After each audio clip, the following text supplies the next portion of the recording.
Madrid, 1834. The city was steeped in the heavy atmosphere of mourning.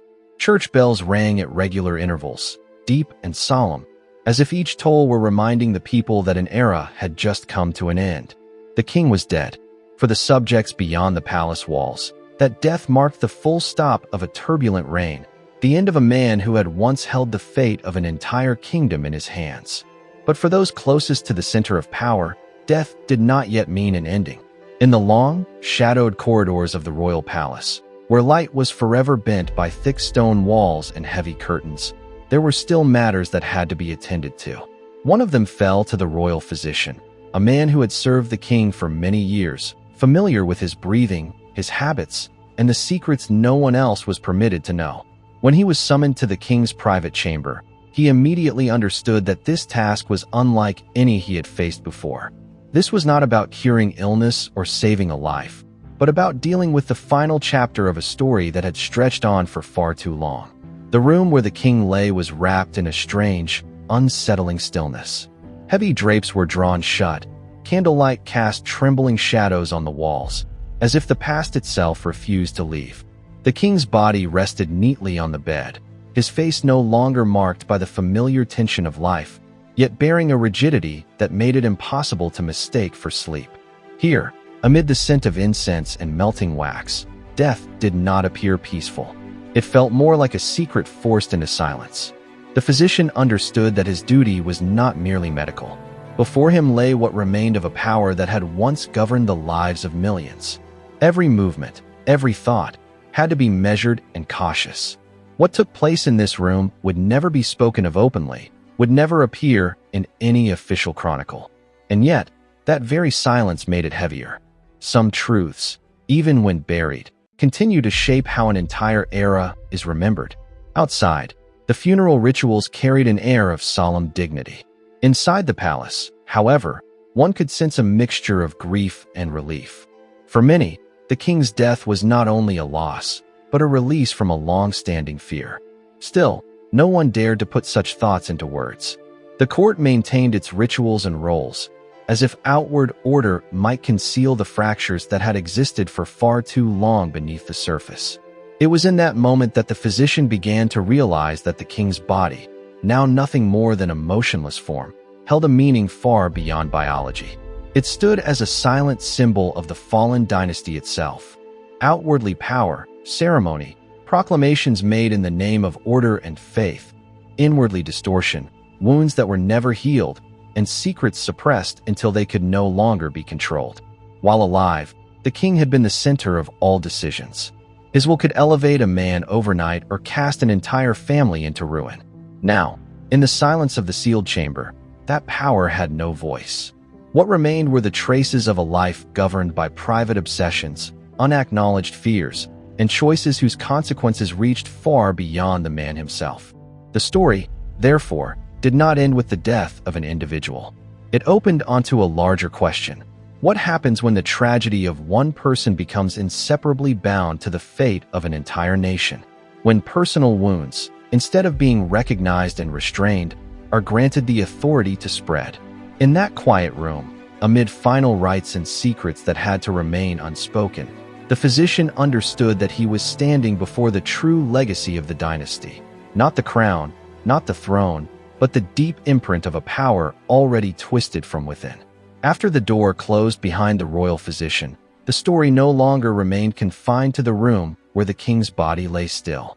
To understand how one man could carry so many contradictions and injuries within himself, one must trace time backward, returning to what shaped him before he ever cried at birth, the royal blood he inherited.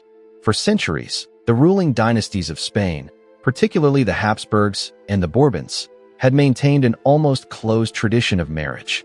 In order to keep power, land, and political influence within the same family, they repeatedly arranged unions between cousins, uncles, and nieces, even relationships that today would make one recoil at the very mention. At the time, such marriages were not considered abnormal. They were justified by the belief that royal blood must remain pure, wrapped in ceremony, titles, and the court's deliberate silence. But the human body does not obey political calculation. Genetics recognizes neither thrones nor crosses.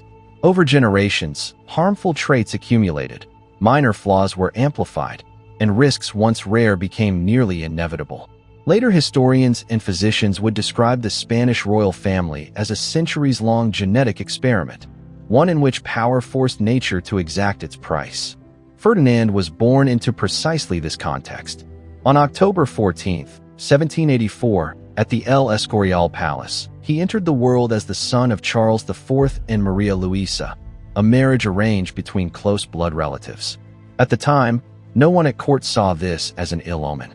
On the contrary, the birth of a prince was celebrated as a guarantee of dynastic continuity.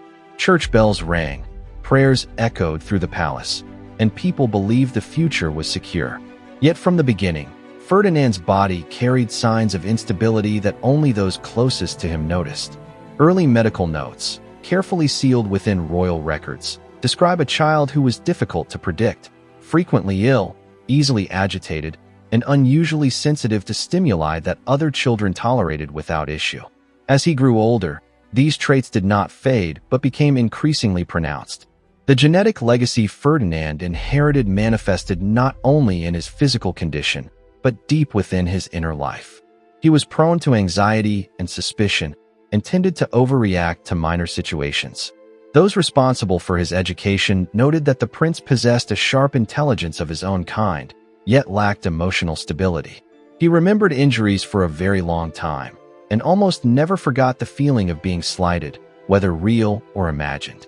Alongside the psychological instability were physical problems that the court was determined to conceal. In an environment where the image of the king was inseparable from strength, perfection, and divine favor, any sign of deviation was treated as a threat. As a result, rather than being acknowledged and addressed openly, these problems were pushed into the shadows. Physicians were instructed to remain silent.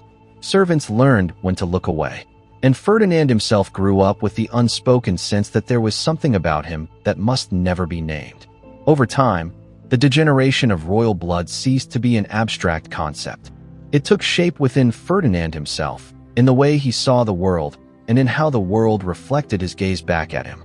He was not merely the product of a family, but the final outcome of generations that had placed power above natural limits. The instabilities he carried were not some metaphysical punishment, but the very real consequences of choices repeated over hundreds of years. From that starting point, from a child born into splendor, yet raised amid nameless contradictions, Ferdinand's personal tragedy began to take form, quietly but persistently, waiting for the moment it could spread beyond the boundaries of his own life. Growing up in the royal palace, Ferdinand did not enjoy a peaceful childhood beneath the glittering surface of his rank. Thick stone walls, rigid rituals, and calculated silences could not conceal the disorder within the royal family. From an early age, he sensed that the world around him was not a safe place, but a space filled with unspoken tensions and distorted relationships that defied easy explanation. Ferdinand's father, King Charles IV, was a man so gentle that it bordered on weakness. He seemed incapable of asserting authority even within his own household, let alone over a vast court. Faced with important decisions, Charles IV often hesitated, avoided responsibility, and allowed others to choose in his place. To Ferdinand, his father did not resemble a pillar of strength so much as a fading shadow. The absence of a stable model of authority taught the boy early on to see power as something both fragile and frightening. In stark contrast stood the figure of his mother, Queen Maria Luisa. She was a deeply controversial presence at court, not only because of her forceful personality, but also due to the murky power relationships that surrounded her. Rumors of her excessive influence and her closeness to other powerful figures circulated throughout the palace. Whether true or not, these stories created an atmosphere of constant suspicion. Ferdinand grew up amid whispers, scrutinizing glances, and the sense that his family was perpetually on trial in the eyes of others. Within that environment, Ferdinand soon became an object of courtly gossip.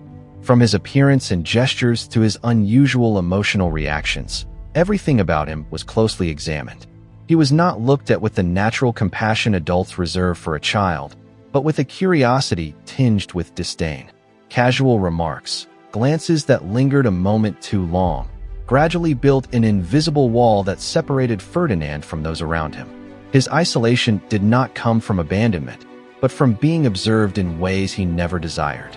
Ferdinand was rarely allowed to simply be himself. He learned to stay silent, to watch, and to remember. Each instance of mockery, however discreet, left a small wound. And because he could not fight back, he stored those wounds away, like fragile objects carefully hidden, waiting for a time when they might be used. Over time, these experiences shaped a deep sense of inferiority. Ferdinand began to believe that he always occupied a lower position in the eyes of others, that he had to prove his worth somehow. This sense of inadequacy did not make him humble. Instead, it fed a quiet, simmering resentment. He remembered who had looked down on him, who had laughed at him, and who had watched in silence without intervening. From there, the need for control emerged as a defensive reflex. Ferdinand wanted to seize initiative, to be the one who decided before others could judge him. For him, control was not merely power, it was the only way to avoid being hurt again. And when that control felt threatened, his reactions often carried the mark of revenge, whether subtle or overt. Those childhood years, which might seem like nothing more than an early phase of life, in fact laid the foundation for how Ferdinand would later view the world and act within it. In the solitude of the palace, amid fractured family relationships and the cold gaze of the court, unnamed psychological wounds quietly grew alongside him, waiting for the moment he would possess enough power for their full weight to be revealed. These childhood psychological injuries grew heavier still as Ferdinand became increasingly aware of his own body. Some things cannot be concealed forever, no matter how much they are shielded by power and ritual. In the private chambers of the palace, accessible only to royal physicians, medical records began to accumulate. They were not meant for public eyes, nor were they read aloud before the court. They were cautious descriptions, written in careful language, yet beneath them lay a clear anxiety about an abnormal condition that was progressing over time. Physicians observed that Ferdinand's body did not develop in a stable manner. Certain early signs seemed minor at first, but became harder to ignore as the years passed. Structural irregularities, unusual physiological reactions, and signs of unexplained weakness gradually emerged. What troubled them most was not merely the deformities themselves, but the fact that they did not remain static. They changed, progressed, and at times worsened with age, despite every attempt at intervention. The court chose silence. There were no announcements, no explanations. Everything was kept within a small circle of those deemed responsible, as if refusing to speak of the problem might make it disappear. But for Ferdinand, that silence carried a different meaning. He understood that his body was something that had to be hidden, and that very act of concealment turned it into an even greater obsession. Shame seeped into every moment of his life. Ferdinand began to view his own body with suspicion, even hostility. He paid close attention to how others looked at him, analyzing every glance, every pause in conversation. A fleeting smile could be interpreted as mockery. A harmless remark was enough to convince him that his interlocutor was hinting at something he did not want to hear. From that point on, insecurity was no longer a passing feeling but a constant state of being.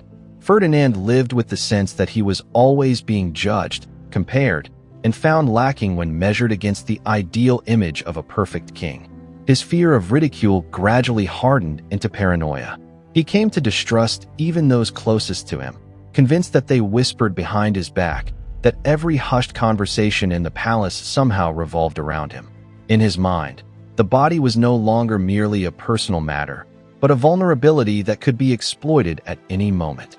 Unwilling to surrender, Ferdinand threw himself into desperate attempts to change his condition.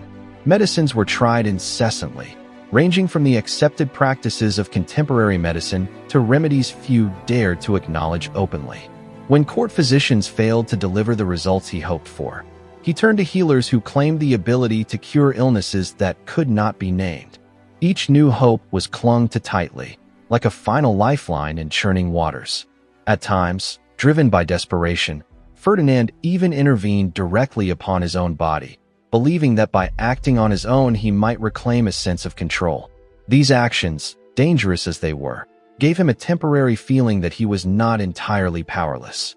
Alongside this emerged a growing faith in mysticism and superstition. Talismans, rituals, and prophecies entered royal life as alternative forms of healing, regarded as no less important than medicine itself. For Ferdinand, the boundary between science and superstition gradually blurred. What mattered was no longer the method, but the feeling of hope it offered. Every ritual, every prayer carried the desire to erase the difference he felt so keenly within himself. Yet the more he tried to flee from reality, the deeper he was drawn into a spiral of obsession and fear. Within the enclosed world of the palace, where everything was tightly controlled, Ferdinand's deformed body became a silent battlefield. It was a place where he was both victim and the most severe of overseers. And from that endless struggle, his later decisions, whether personal or political, would all, in one way or another, bear the mark of an obsession that was never soothed. Carrying these unrelenting fixations on his body and his sense of self, Ferdinand entered his first marriage with a mindset weighed down more by burden than by hope. In 1802, his marriage to Maria Antonia was arranged as a familiar political move of the royal house. For the court, it was a necessary union to solidify alliances and, above all, to produce a legitimate heir. For Ferdinand, it represented a chance to prove that he could still fulfill the role demanded by the throne.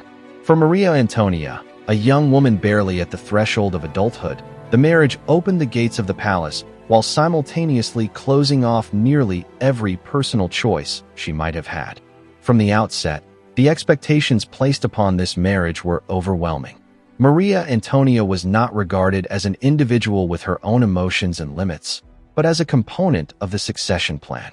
Every eye followed her body. Even the smallest change became a subject of scrutiny. The pressure to produce an heir hung over married life, turning what little private space existed into something increasingly suffocating. The reality of the marriage quickly diverged from the court's hopes. The relationship did not foster closeness, but instead became a prolonged source of trauma for Maria Antonia. Ferdinand, burdened by his own instability and obsessions, approached marriage with tension and control. Rather than tenderness, he allowed fear and inadequacy to guide him. Every minor setback was magnified. Every difficulty became proof of his deepest fear, that he was incapable of fulfilling the role of husband and future father. Medical intervention became increasingly pervasive in Maria Antonia's life. Court physicians did not merely observe, but intruded deeply into her body and her mind. The methods they employed were labeled scientific, yet in practice were often harsh and devoid of compassion. Alongside this came psychological coercion, as Maria Antonia was placed under constant pressure to fulfill her duty, regardless of pain or terror. Each failure was not merely a medical incident, but a direct blow to a spirit that was already fragile. The consequences arrived swiftly and with crushing force. Maria Antonia grew dependent on medication to cope with pain and anxiety. Her mental health deteriorated visibly, marked by long periods of withdrawal punctuated by panic. 2 successive pregnancies ended in miscarriages, robbing her not only of the hope of motherhood, but also of much of her physical strength and emotional resilience. Each time, the pressure from the court did not lessen, but intensified, as though her failure were a personal fault that demanded correction. Meanwhile, Ferdinand became increasingly withdrawn. Rather than sharing the burden, he retreated into an inner world shaped by suspicion and self-protection. His own sense of impotence made him colder, as if emotion itself had become a luxury he could no longer afford. Between 2 people living under the same roof, the distance grew wider by the day, filled with silence and averted gazes. In 1807, Maria Antonia died at a very young age. Her death unfolded in an atmosphere thick with gloom and speculation. Rumors circulated that she had been poisoned, though no clear evidence was ever made public. Like so many truths within the palace, the story was swiftly buried beneath ritual and silence. The court conducted the funeral according to protocol, but no one truly examined what had driven a young woman to such an end.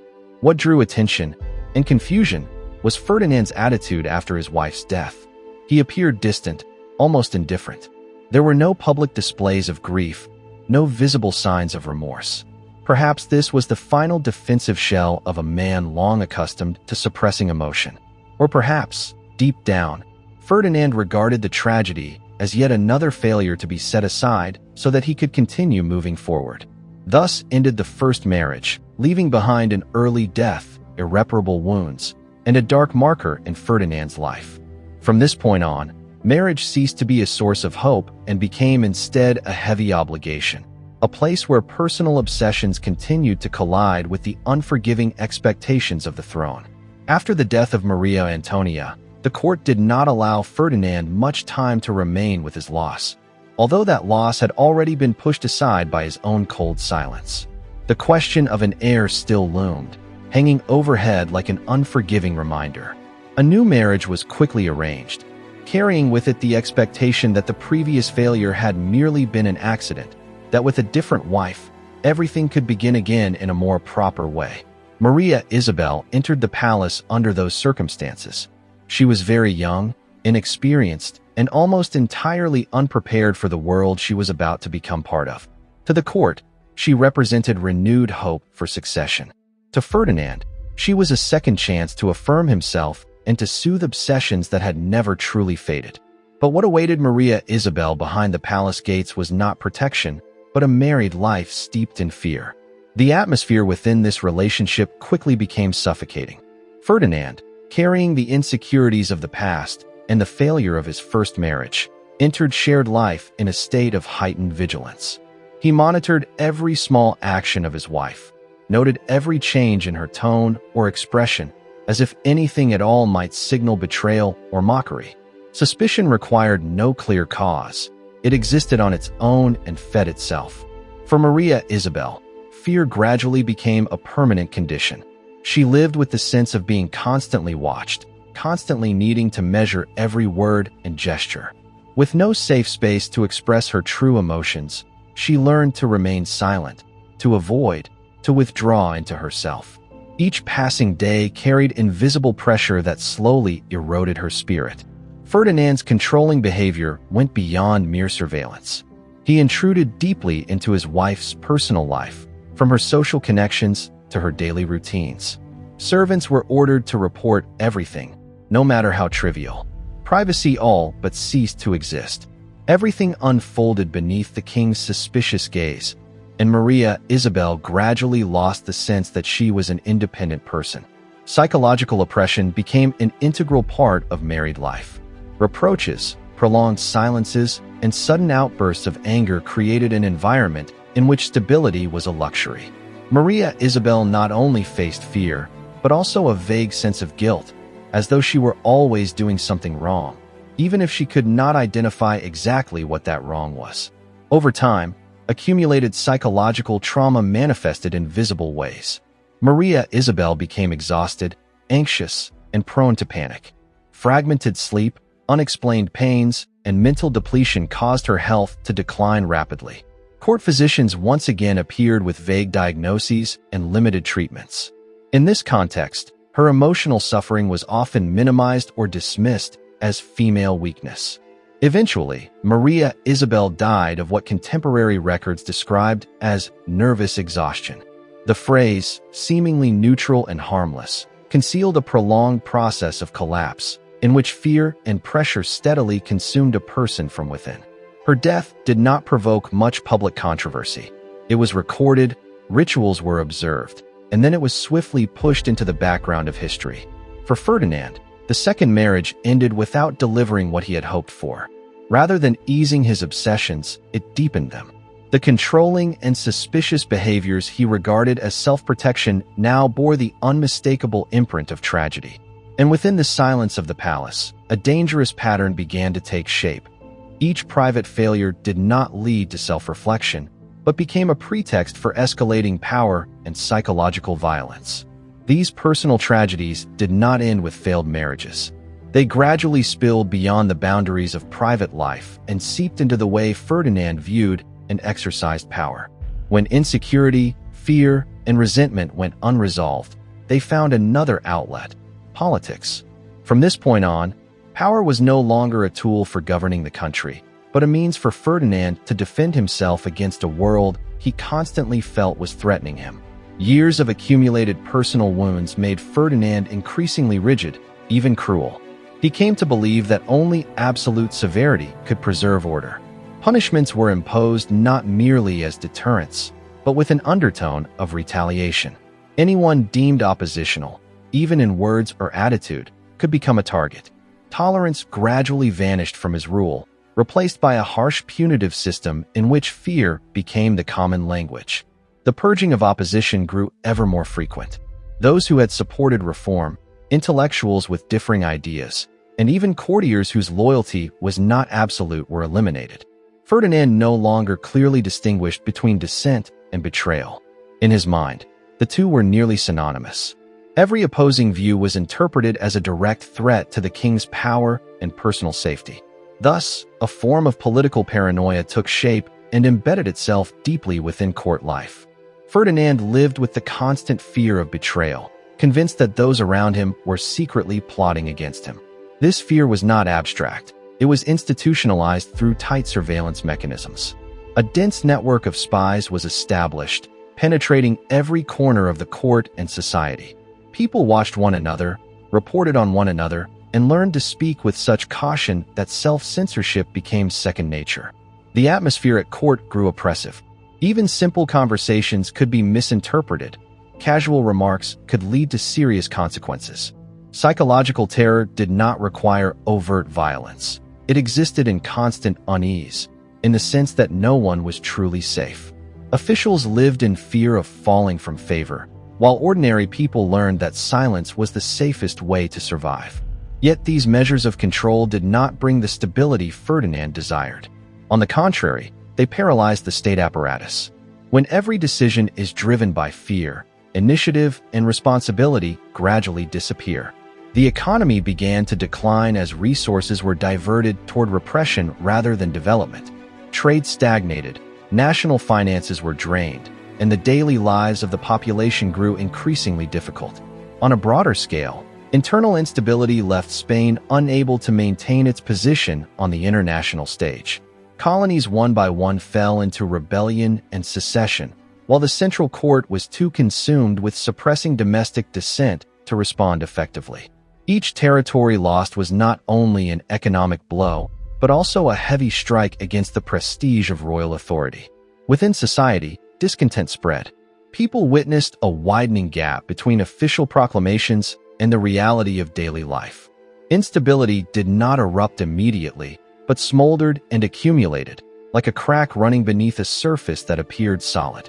Ferdinand may have believed he was protecting order, but in reality, it was precisely a style of rule grounded in fear that weakened the very foundations of the nation. Power, in the hands of a man burdened with unhealed wounds, gradually became distorted. It no longer served the common good, but turned into a shield for personal insecurity. In the process, both the court and the country were drawn into a spiral of suspicion, repression, and decline, with consequences far beyond anything Ferdinand had ever imagined. After years in which power had been increasingly warped by distrust and psychological violence, Ferdinand entered his third marriage with a markedly different mindset. There was little room left for emotion or romantic expectation. This time, he approached marriage as a problem to be solved through reason. Maria Josepha appeared in his life as part of a final plan, one in which everything was arranged carefully, coldly, and more scientifically than ever before. Their shared life unfolded in an atmosphere heavy with distance. Ferdinand did not seek empathy, nor did he show any desire to build an intimate bond. He maintained a clear distance, observing more than sharing. Court physicians were given a central role, not only caring for Maria Josepha's health, but meticulously recording every minor change in her body. Medical reports, numbers, and dry terminology gradually replaced private conversations. Marriage, at this stage, was almost reduced to a sequence of procedures. This coldness did not stem entirely from malice, but from a desperate attempt at control. Ferdinand believed that by eliminating emotion, by relying solely on reason and science, he could avoid repeating past tragedies. Maria Josepha, in silence, accepted the role assigned to her, living amid constant examinations and attention that resembled surveillance more than care. For this reason, when Maria Josepha became pregnant, the palace was shaken by a rare emotion, hope. For once, everything seemed to be going in the right direction. Ferdinand, though still maintaining a composed exterior, began to cling to the possibility that he might finally achieve what the throne and the dynasty demanded. The doctors grew even more cautious, closely monitoring every sign and every response of the mother's body. But that hope was more fragile than anyone had imagined. Complications arose suddenly and progressed rapidly. Medical records grew thicker and more urgent, reflecting the mounting anxiety of those responsible. Every attempt at intervention failed to reverse the course. Childbirth, anticipated as salvation, instead became a tragedy. Maria Josepha died, and the child did not survive. The news struck the palace like a devastating blow. This time, there were no murky rumors or hurried efforts at concealment. Reality was too clear, too stark to be interpreted otherwise. A great hope that had just been ignited was extinguished almost immediately. For Ferdinand, this was a decisive failure. It was not only the loss of his third wife and an unborn child, but the collapse of his final belief that everything could be controlled through planning and reason.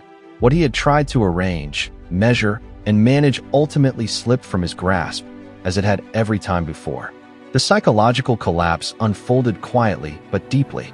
Ferdinand did not react with anger or repression as he had in the past. Instead, he retreated into a form of denial. He avoided mentioning the death, avoided confronting signs of loss. Medical records were put away, as if not seeing them could erase what had happened. In daily life, he continued to behave as though the old order remained intact, even as those around him recognized the growing emptiness. This silence differed from earlier ones. It was not defensive, but resembled a void that could not be filled. Ferdinand seemed to withdraw from reality itself, clinging to rituals and habits like final anchors, preventing him from drifting away completely. The third marriage, rather than bringing stability, closed the last door of hope, leaving behind a man exhausted, no longer believing that the future could be any different. After the final failure with Maria Josepha, Ferdinand was left with almost no choice but to enter yet another marriage, even though he himself understood that this time there was no room left for hope or trust. The fourth marriage, to Maria Cristina, bore the character of a desperate decision rather than a new beginning. It was driven by pure political pressure. The throne required an heir, and the dynasty could not continue drifting in such a precarious state. Maria Cristina came into Ferdinand's life at a moment when the gap between power and truth within the royal household had grown too wide. She was younger, more adaptable, and quickly realized that to survive in this world, honesty was not always the safest option. From the outset, their marriage was clearly arranged. Affection, if it existed at all, was subordinated to cold calculations of succession and political stability. When a child was born, outwardly, the court breathed a sigh of relief. At last, the question of an heir seemed to have been resolved. Yet behind that relief lay a truth few dared to confront. The child did not share Ferdinand's blood. Silent suspicions lingered, circulating through discreet corridors, but were never publicly confirmed or denied. In a dynasty accustomed to concealment, this truth was simply another secret added to the list of things that must not be spoken.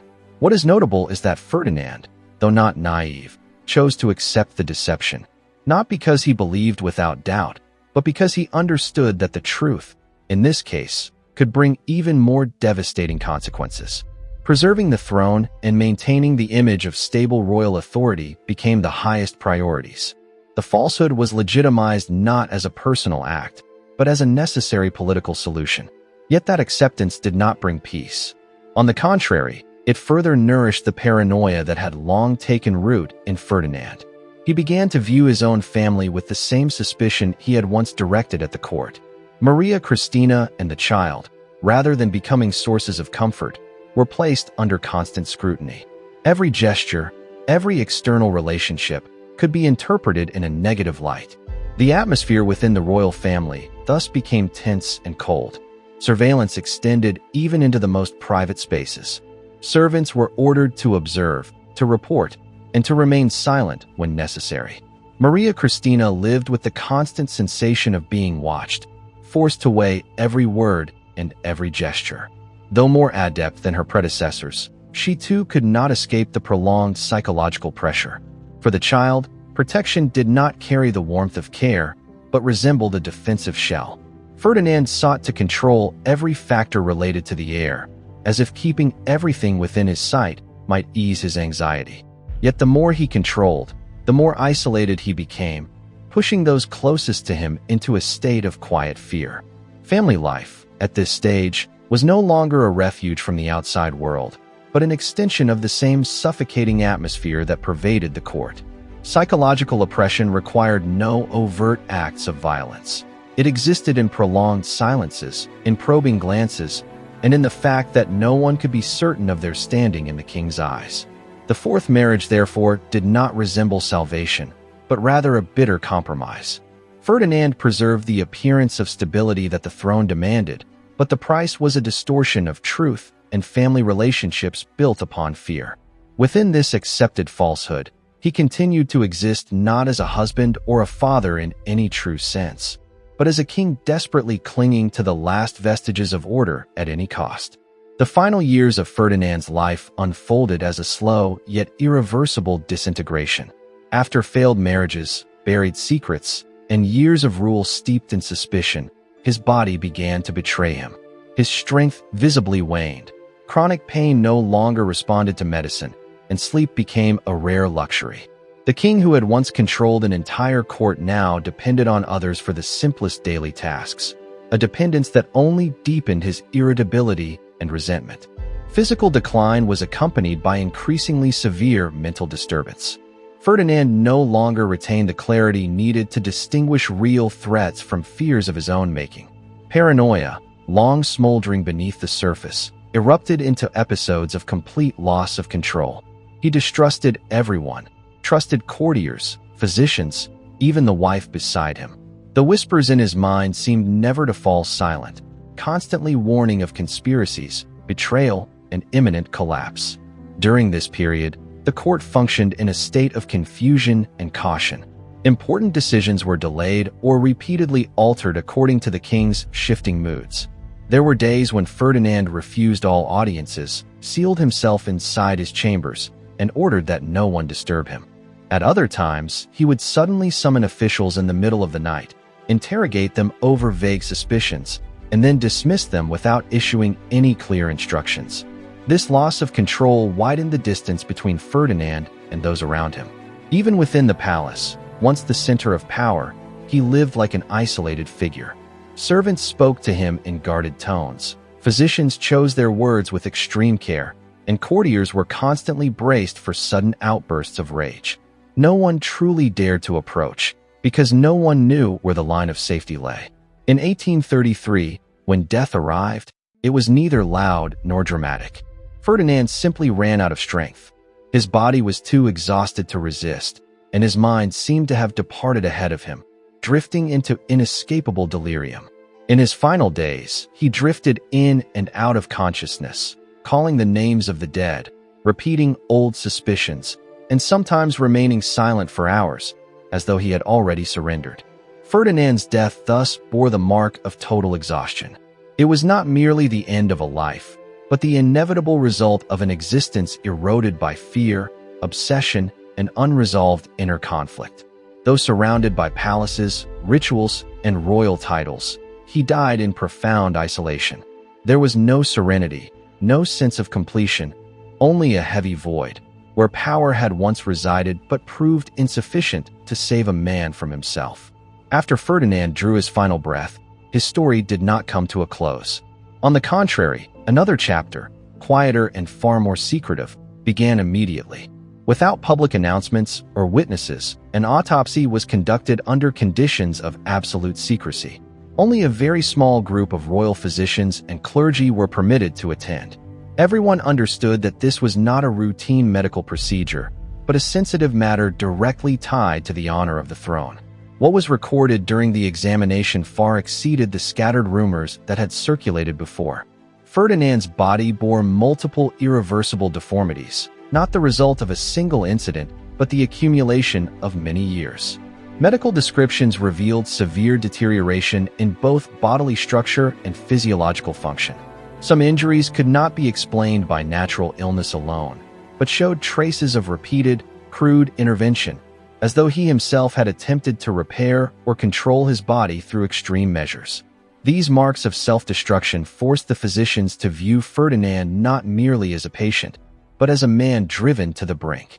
His body became the clearest evidence of a lifelong obsession, the fear of being defective, ridiculed, denied legitimacy as a true king. In medical terms, these injuries testified to a personal tragedy. In a political context, they represented a dangerous truth. For this reason, the entire autopsy record was swiftly sealed. The documents were not stored in the usual royal archives, but transferred, through multiple intermediaries, to the Vatican archives. There, they were classified as confidential materials, accessible only to a very limited circle of authorized individuals. This was not due to their purely medical value, but because their symbolic meaning was too powerful. A king, the supreme symbol of power and order, had carried within him a body so profoundly broken. If this truth were revealed, it would undermine not only Ferdinand's image, but the very legitimacy of a dynasty. His body, after death, became a dangerous historical text, telling a story that no decree or eulogy could ever fully conceal. Over time, those files gradually slipped from public memory, but they never entirely disappeared.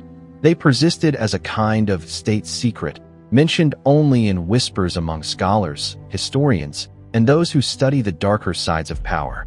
From that point on, Ferdinand was remembered not only through his political decisions or his tragic marriages, but through his own body, a body that became a symbol of decay, deadlock, and self-destruction within a system of power that had strayed too far beyond human limits. When one looks back on the life of Ferdinand VII as a whole, it becomes difficult to assign him a single role. He was not merely a perpetrator of suffering. He was also the product of a chain of mistakes stretching across generations. Within him coexisted two images: a king willing to repress, purge, and spread fear, and a child who grew up in isolation, carrying wounds that were never healed. Ferdinand was both the culprit and the victim of the very system that created him. Ferdinand's personal tragedy did not remain confined to the private sphere. His obsessions with his own body, his fear of betrayal, and the inferiority and resentment accumulated since childhood gradually transformed into the way he wielded power. When a deeply wounded individual holds absolute authority, the fractures within do not disappear. They are projected outward onto society as a whole. From impulsive decisions and political purges to the atmosphere of suspicion that enveloped the court, everything bore the imprint of a mind no longer capable of trust or empathy. The tragedy of one individual thus became a catastrophe for an entire nation. Ferdinand's story reveals an uncomfortable truth that nonetheless demands acknowledgement. Power, in and of itself, has no capacity to heal. On the contrary, when placed in the hands of a person burdened with unrecognized and unaddressed trauma, power can become a catalyst that accelerates destruction. In the absence of checks, of space for healing or restraint, personal distortions are easily legitimized as policy, law, and violence carried out in the name of order. At a deeper level, Ferdinand's life serves as a warning that extends far beyond 19th century Spain. It raises fundamental questions about the relationship between human beings and power, between inner life and collective destiny. When the fate of millions is placed in the hands of a single individual warped both physically and psychologically, the consequences are not limited to the collapse of a dynasty, but take the form of wounds that persist across generations. Ferdinand VII died. His reign came to an end, but his story remains relevant even today. It reminds us that history is shaped not only by battles or treaties, but by specific human beings, with all their fears, traumas, and limitations. And when those elements go unrecognized for too long, the price is never paid by one person alone.